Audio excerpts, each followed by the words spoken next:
class, for this morning, I am going to discuss about the strategy of teaching EPP. Before I will start my discussion, read first the objectives. So, here is the objectives. So, at the end of the lesson, the learner should be able to define what is this discussion and hands-on learning. Identify the three types of discussion and explain the importance of it. Determine the significance of hands-on learning in teaching EPP. So the first one is discussion. It is the action or process of talking about something that is used to allow students to discuss within a small group to answer specific questions or solve a problem, and also in order to reach a decision or to exchange ideas. Discussions are best used to explore relationships, integrate ideas, and develop thinking and interpersonal skills. Discussion is a strategy that can support teachers in understanding what students already know and in determining what they still need to learn. So for example, there is a group activity. So in a group activity, they are going to discuss their group activity about their project.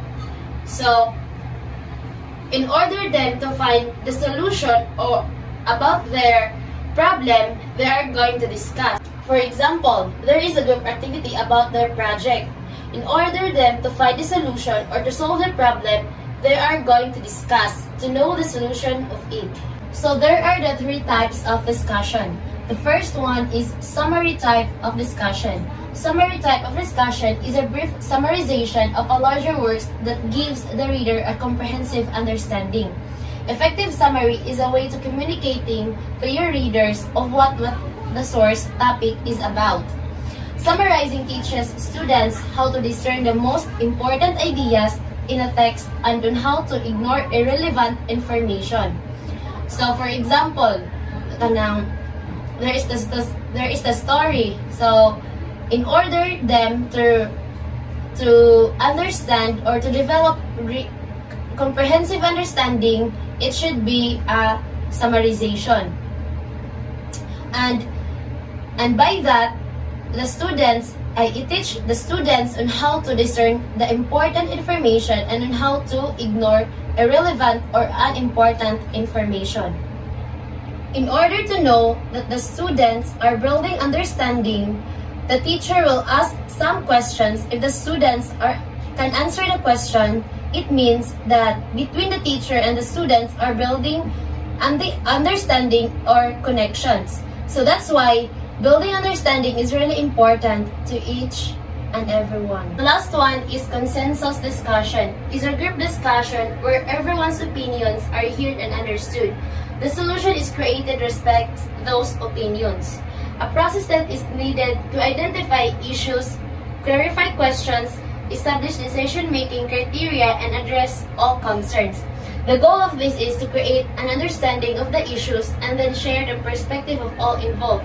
For example, the teacher will conduct a meeting to his or her students, and his or her students are having some clarifications, questions, and concerns that the teacher will be needed to concerns about the issue.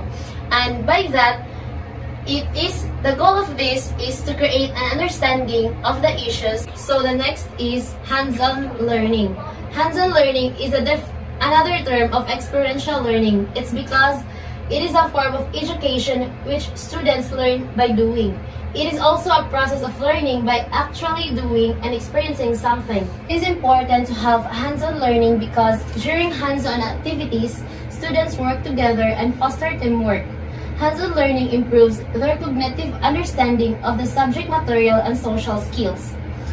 And essentially, hands-on learning is important for children because it encourages them to multitasking through listening, speaking, touching, and using the senses to explore environment. It is just not only for children but also for higher education. For example, the HM, they will be having a training that gives them more opportunities and to experience the real world situations. So that would be all, and thank you.